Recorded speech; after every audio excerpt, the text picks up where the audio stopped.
ئەگەشتی بارودۆخەکە بە کوێ ئەگادۆک و دو پرسیار مەبەستمە بزانم چونکە بەڕاستی تۆزێک مۆزوعەکان هەستیارە و نزیکیشین لە پێگەێنانی حکوومەتی نوێ عێراق و ئەم بارودۆخەی لەوان لیژنەکانی هەرێمی کوردستان و ئانەی شاندەکانی هەرێمی کوردستان و بەغدا چۆمانە بات خۆی سەرباری ئەوەی کە ئەو ڕەشبینی لە کوردستانەیە کە عێراق زۆر نیەتی خراپە بەرامبەر کوردستان هەندێک هاوکاری هەن کە عێراقیش زرگ بەواکە کە پێویستن بۆ نمونە مەترسی هەرە گەورە لەسەر عێراق تا ئێستا داعشە کە ئەمە بەبێ کوردستان ناکرێت یعنی ئەو شەڕە یاخود ئەو بەرەنگاربوونەوە ناکرێتەوە باوەڕ وایە لە دوای کۆرۆنا ئێستا داعش خۆی ئامادە بکات و هەر دەخێرە شوێنێک دەرکێتەوە بەتایبەت لە ناوچەی جێناکۆ ئامانگی کوردستان پێویستە دووەم کوردستان بەشێکی زۆر زیندانی فیدراڵی لێیە کە سەرکردەکانی داعشوانی سێم لە کوردستان مثلا سەرچاوەکانی ئاوی عێراق لە کوردستان لە سەرچاوی گەشتیاری و هەناسەدانی عێراق لە بارودۆخ ناڕەحەتی کە ناوەڕاستی پاشووریتیای کوردستانە وە کوردستان مەسەلەن وەکو مەلیک فەیسەڵ وتێتی لە سەردەمی خۆیان وەکو سەر وایە بۆ عێراق تۆ ناتوانانی تەسەووری عێراقیەکان ناتوان تەسەووری عێراق بکەن بەبێ کوردستان بۆیە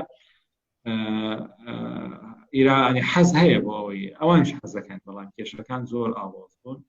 من تەسەوور وایە ینی لانی کە بە پێ و ئاماژانی کە هەن جۆرێک لە ڕێکەوتن تازە ئەو پارەی کە سەردەمی عەبدولمەهدی 450 ملیار قورسەیانی بکارێتەوە بەڵام ڕەنگە شتێک هاوکاری هەرێم بکەن و هەرێم بەداهاتی خۆی و ئەگەر چاکسازی بکا مەسەن بتوانێت شتێک لە موچە بە نەک هەمووی حتا نەهنی و موچش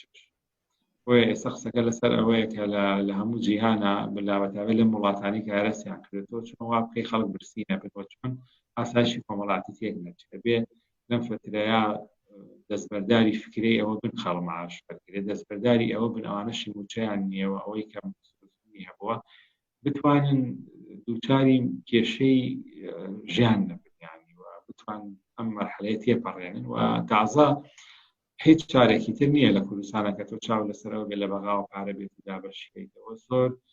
نەشتەرگەری قورس و بە ئازار هەیە پێویستن لەوانە پێداچوونەوەی لیستی موچە لەوانە کەمکردنەوەی موچە بەرزەکان لەوانە گەڕانەوە بۆ کشت و کاڵ لەوانە دۆزینەوەی سەرچاوی داهاتی تر ئەمانە ئەگەر نەکرێن هیچ کاتێ تازە بەغا بۆ نەماوە بەغا خۆشی کێشەی هەیە و ڕەنگە کوردستان لەوا تۆزێ چانسی لە بەغا زیاتر بێ بۆ نمونە کانزای هەیە گازی سروشتی هەیە لانی کەم سروشتێکی هەیە لانی کوندی هەیە ینی ئەتوانێت شتەڕەکا بە شتێ بۆ خۆی لە بەغا ئەو شتانەش نییە ینی و ژێرخان زۆر خراپترە لێرە بۆی نابێت بەغاوە سەرچاوەیەک سەیەکی کە کێشەکان حەلەکان ئەتوانێت کوشتێک کۆمەک بکات لەبەر عیبە لەبەر گوشار لەبەر مانەوەی وڵاتەکە بە یەکگرتووی بەڵام هەنگاوەکانی چارەسەر لە کوردستانە لە بەغانی دەورەکەی بەغدا ئێستا بە چی کورد ڕازی بێ بە چی ئۆفەرێکی سەرکردە کوردەکان ڕازی بێت تەنیا ڕادەستکردنی نەوت یاخود بە داهاتی لەو ساڵانەی دواییە بە تایبەت لە دوای 2004 لە دوای داعش کوردستان زیاتر لە حدودی فیدراڵی سەر بەخۆی دارایی هەیە بۆ نۆتی فرشت بەغا هەر نازانێت کێڵگەی هەیە هە لەژێر کۆنتڕۆڵانی وەکو هەنجا لەوەکو هەندێک قاچاغی نەوتی کەرکووک